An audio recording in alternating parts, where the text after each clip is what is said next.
As classes combatentes, não usuárias de magia, sempre desejaram maior balanceamento e utilidade em relação aos seus companheiros mágicos. Além disso, no D&D quinta edição, você sabe qual é a diferença mecânica de uma espada longa e um machado de batalha? É a resolução dessas questões que o novo playtest do D&D 5.5 está sugerindo com a criação das Mastery Properties, que são novas pequenas habilidades inerentes de cada arma. Mas será que isso aí é o suficiente? Será que essas propriedades ficaram legais? Olá pessoal, o Tigro tá na área, trazendo para você aproveitar aqui no canal mais de 30 anos de experiência jogando RPG, e no vídeo de hoje nós vamos acompanhar todos os detalhes sobre a proposta dos desenvolvedores para as armas no D&D 5.5. Sentiu que eu já denominei, né? Meti um 5.5 aí, vai ficar nisso. E se você não tá ligado, eles lançaram uma nova parte do playtest com 50 páginas, ficou gigante. Tem 5 classes: guerreiro, bárbaro, feiticeiro, bruxo e o mago. Além de talentos, magias, glossário, enfim,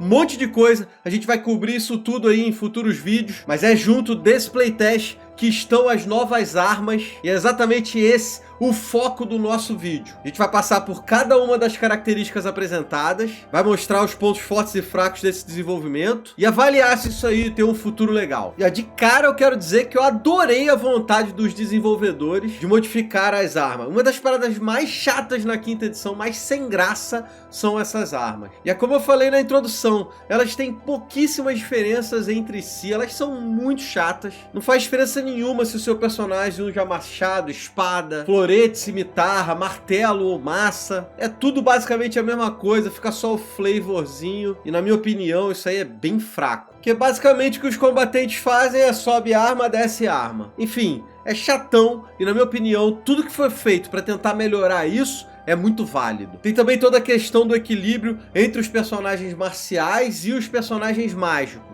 E esse assunto é complicado, eu não queria entrar nessa discussão aqui nesse vídeo. De repente a gente faz até ela aqui nos comentários. Se você acha que as classes mágicas são equilibradas em relação aos combatentes, guerreiro, bárbaro, diz aqui embaixo pra gente poder trocar uma ideia e saber a opinião de vocês. E aí falta dizer que essas propriedades vão ser liberadas para personagens de classes específicas. Até agora, guerreiros e bárbaros ganham essa característica logo no nível 1. Mas parece que os monges também vão ganhar isso. E os outros personagens vão poder desbloquear essas propriedades utilizando uma feat. Então vamos fazer o seguinte, vamos passar por cada propriedade, e aí eu vou colocar meus comentários específicos em cada uma delas, e lá no final do vídeo eu vou fazer aquele geralzão com a minha opinião sobre todo esse movimento. Bora logo, de cara, começar com o Cleave. Ele vai ser disponível para 2 armas, machado de 2 mãos e a alabarda. E a ideia aqui é que quando você acerta um ataque com uma dessas armas, você pode fazer um novo ataque contra uma segunda criatura que esteja a 1,5 metro da primeira, do ladinho do seu primeiro alvo, desde que ela também esteja ali no seu alcance. E se você acertar, essa segunda criatura também toma o dano na arma, sem o bônus do atributo, só o dano da arma, só o dado. Esse ataque tem a limitação de poder ser feito só uma vez por turno. E eu até gosto dessa habilidade, porque ela dá um pouquinho de dano em área, mas esse dano ele é meio pequeno, e a limitação de que o inimigo, segundo o alvo, tem que estar do lado a 1,5 metro do primeiro, acho que torna o seu uso bem limitado. Na minha opinião, devia ser uma segunda criatura no alcance do personagem, e não um do ladinho do outro. Qualquer mestre experiente vai deixar os inimigos separados e o jogador nunca consegue fazer o cleave. E por último, no geral, uma das minhas preocupações é a velocidade do combate. O jogador tem que rolar o dado mais uma vez, fazer um segundo teste. Pode demorar um pouquinho, não é o fim do mundo, mas será que não podia ser o mesmo teste para os 2 alvos? Sei lá, fiquei com isso aí em mente. Mas vamos agora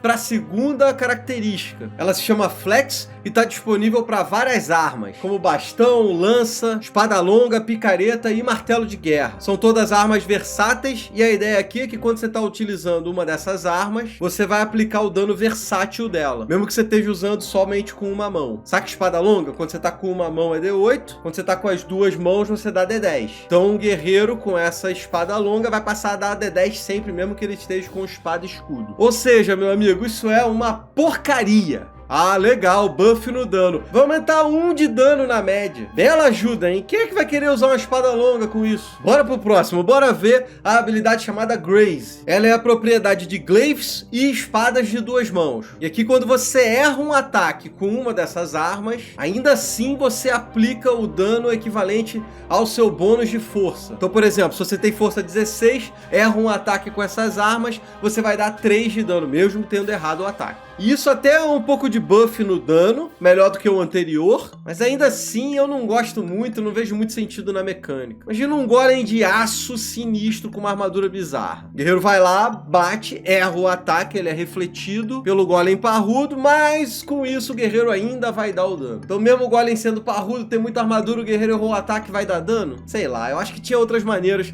para poder aumentar o dano nesse caso. Mas vambora, sem perder o fôlego. Nick é o nome da próxima propriedade. Ele está disponível para adagas, martelos leves, foices e cimitarras. Quando você usa uma dessas armas na sua mão secundária, você pode fazer um ataque com elas usando a mesma ação de ataque da sua mão primária. Você não vai precisar mais de um bônus action para isso. A Wizard está flertando com esses esquemas, eles tinham feito anteriormente a tentativa de mudar para você fazer o ataque e atacar com as 2 mãos, mas eles voltaram atrás e agora tem essa propriedade chamada Nick. E eu acho que é uma opção legal, porém para ver efetividade real, depende do personagem e o que ele vai fazer com a ação bônus que vai ficar disponível. Se ele não tiver nada para fazer na ação bônus, então essa habilidade, essa propriedade não vale de nada. Bora para a próxima? A próxima é maneira, eu acho. O nome dela é Push, e como o nome já dá a dica, quando você acerta um ataque com essa arma, você pode empurrar uma criatura 3 metros para trás.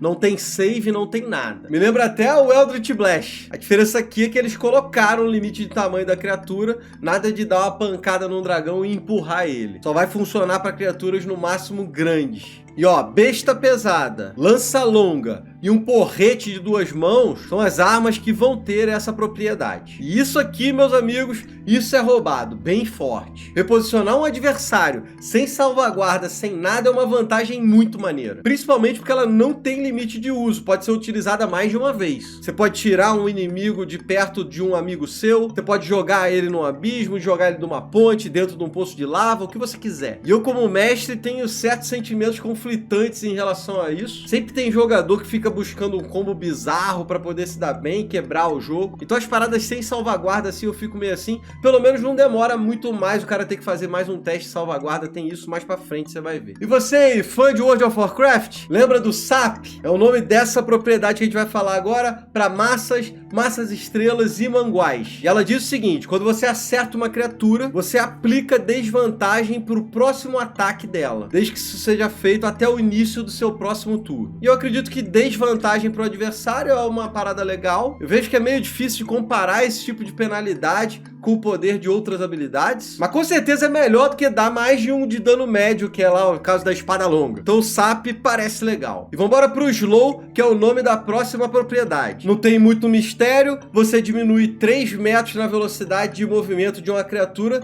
que for atingida por uma clava, azagaia, besta leve, funda, chicote, arco longo e mosquete. Caraca!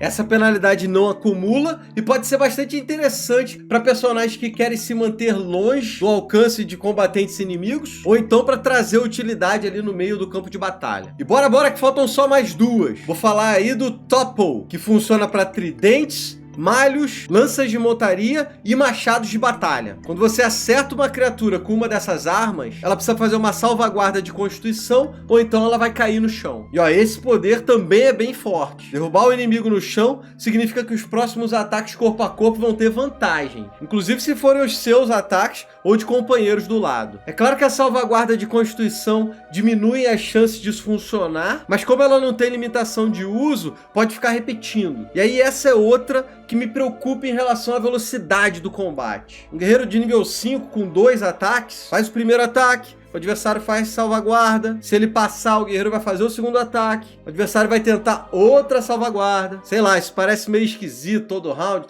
toda hora. Enfim, Bora pro último, vamos pro Vex. Essa propriedade garante vantagem pro seu próximo ataque na mesma criatura, desde que você acerte ela e cause dano até o fim do seu próximo turno. Várias armas têm essa maestria: machadinhas, dardos, arcos e espadas curtas, rapieiras, arabatana, besta de mão e pistola. E eu acredito que essa propriedade também é ok. Ganhar vantagem para atacar é sempre legal. Se você tiver 2 ataques, você faz isso no mesmo round, senão isso vai entrar no seu próximo ataque. Se seu oponente morrer antes de você dar o seu próximo ataque, você jogou fora a parada. Mas enfim, eu acho que é ok. E é isso, passamos todas as propriedades. Deixa eu dar uma passada pelos pontos fortes e fracos e minha opinião em geral. Porque eu gosto demais que as armas tenham variação entre si. Eu vou apoiar e comemorar todas as ações que forem nesse sentido. Mas dito isso, meus problemas aqui são vários, eu vou deixar o pior deles ali pro final. Vou começar com algo que eu acho que não é o fim do mundo, mas tem que ficar de olho. Que o combate no D&D às vezes já é meio arrastado, e algumas dessas propriedades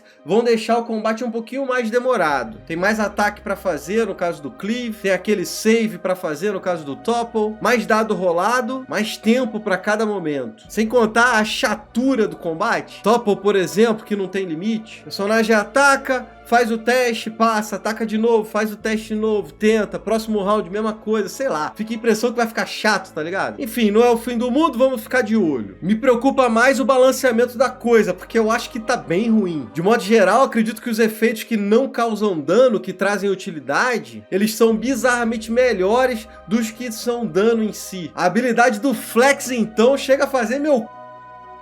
E de modo geral, eu acho que as propriedades, as vantagens que elas trazem são modestas. Principalmente se você comparar com as modificações que foram feitas nos magos e feiticeiros. Eles sim ganharam buff. Mago então ficou bem parrudo. Enfim, acho que precisa uma balanceada melhor nessas propriedades para deixar elas um pouco melhores. Tem que ser um pouquinho mais ousado, porque senão vai estar aumentando ainda mais a discrepância entre combatentes e usuários de magia. Agora sim, para mim, o principal problema desse sistema é a falta de escolhas, a falta de opções para os personagens serem ativos, para que eles possam utilizar. Eu entendo que a escolha está centrada na arma. O personagem tem que escolher qual arma ele vai usar para ter o efeito que ele quer. Mas será que essa é a melhor opção? Não seria mais legal se o jogador pudesse avaliar a situação e escolher 1, 2, 3 efeitos para ser melhor na hora do combate? Ele precisa mesmo ser obrigado a trocar de arma toda vez que ele quer causar um efeito diferente? É tipo assim, um guerreiro usando um machado de 2 mãos, sempre que ele puder, ele vai querer aplicar o cleave, claro, dano extra. Vai querer machucar 2 adversários ao invés de um só. E é só isso que a sua arma faz. Não tem escolha envolvida. Se ele quiser empurrar o adversário, ele vai ter que trocar lá o seu machado mágico por um porrete de 2 mãos. Se ele quiser derrubar esse adversário, ele vai ter que trocar o porrete ou esse machadão por um machado de batalha. Ele não vai ter como fazer essas coisas com a mesma arma. E assim, eu entendo que fazer a troca de armas é uma coisa legal. Eu quero criar uma classe inteira com esse tema. Um guerreiro que possa trocar de armas e ir tendo vantagens ali. Só que para isso, tem que ter realmente vantagens relevantes. E do jeito que tá, eu acho que tá esquisito. Eu acho que o sistema não tá bom. E assim, eles meio que sabem disso. Porque uma das habilidades do guerreiro é poder mudar e depois combinar propriedades numa mesma arma, desde que ela atenda ali os requisitos. Só que ele só pode fazer isso no nível 7 e no nível 13. É muito longe, a galera quase não joga nesses níveis. Eu vou fazer um vídeo sobre guerreiro e bárbaro lá pra frente pra gente poder mostrar esse tipo de coisa. Mas eu sei lá, eu adoro a ideia de diferenciar uma arma da outra. Acho que é muito legal pra escolha do personagem, a sua arma fazer sentido, ter habilidades especiais. Eu acho que esse sistema tem muito futuro, pelo menos na minha opinião, e quando o cara tava falando antes de eu ver as propriedades, eu gostei pra caramba. Só que eu acho que do jeito que tá, é uma ótima ideia sendo mal executada. Vai ter que fazer uma mudança, fazer um estudo mais aprofundado e alterar essas propriedades aí para no mínimo deixar elas mais equilibradas entre si. Porque se não tiver balanceamento, todo mundo vai usar a mesma arma e acabou. Fica um negócio sem graça. E aí, se possível, dar mais escolhas para os personagens. Eu acho que tem que ter mais profundidade para um sistema que pode ser tão importante para o jogo. Pode ajudar muito a galera que gosta de jogar com combatente. E falando em combatente, combatente, vou fazer o seguinte. Vou deixar desse lado aqui, ó, o vídeo comentando as mudanças no guerreiro e no bárbaro pro D&D 5.5. Só clicar aqui para poder ver a hora que sair o vídeo. Desse outro lado aqui, ó, vamos ao contrário. Vamos pra galera mágica. Vou deixar o vídeo analisando magos e feiticeiros. Então você tem aí duas opções pra gente poder continuar juntinho aqui no YouTube. Eu vou agradecer demais a sua moral, o seu carinho e contar com a sua presença num desses vídeos aqui. Valeu, galerinha! Abraço!